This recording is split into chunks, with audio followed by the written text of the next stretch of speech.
Je vais vous lire un extrait du tome 4 de ma saga La Madeleine Proust, une vie, qui s'appelle Libération.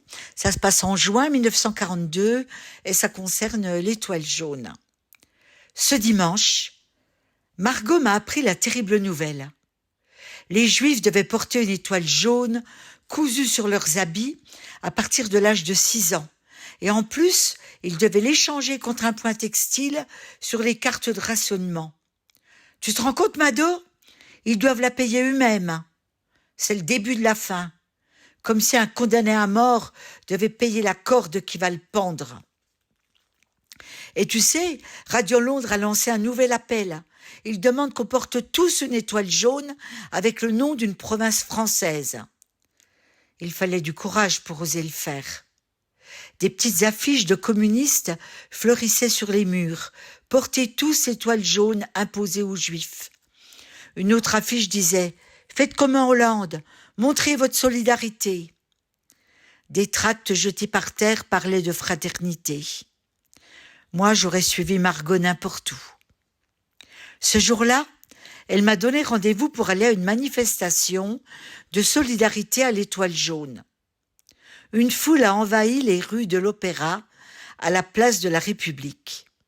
Il y avait des jeunes, des azous, des femmes avec des poussettes, des anciens combattants, tous avec une ou plusieurs étoiles cousues sur les vestes, sur les robes, même sur des parapluies ou sur des colliers de chiens.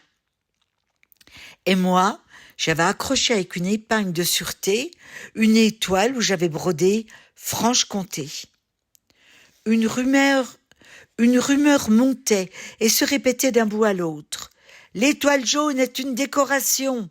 L'étoile jaune est une décoration.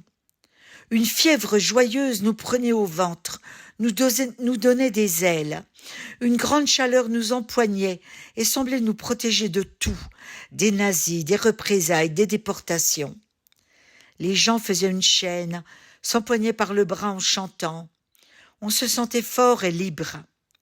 Mais d'un coup, comme des rats surgis d'une cave, des policiers français, à pied, à cheval, la Feldon, gendarmerie et la Gestapo ont tendu leurs filets, noirci le beau ciel bleu et caché le soleil. Margot m'a attrapé par le bras. « Cours, cours, suis-moi. Je ne tente rue de Bondy. » On a juste eu le temps d'ouvrir la porte, de grimper l'escalier à toute vitesse. Le quartier était bouclé. Une nasse. Les manifestations cernées comme des moutons par une meute de loups.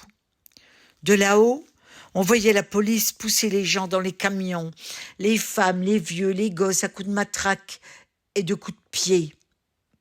Et même les poursuivre dans les Porsches jusqu'aux cages d'escalier. Ceux qui essayaient de s'échapper étaient traînés par terre, écrasés sous les bottes.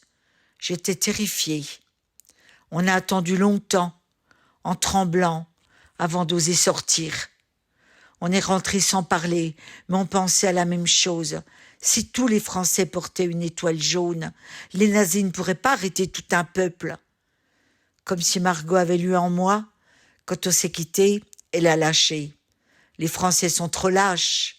Les Français sont des moutons.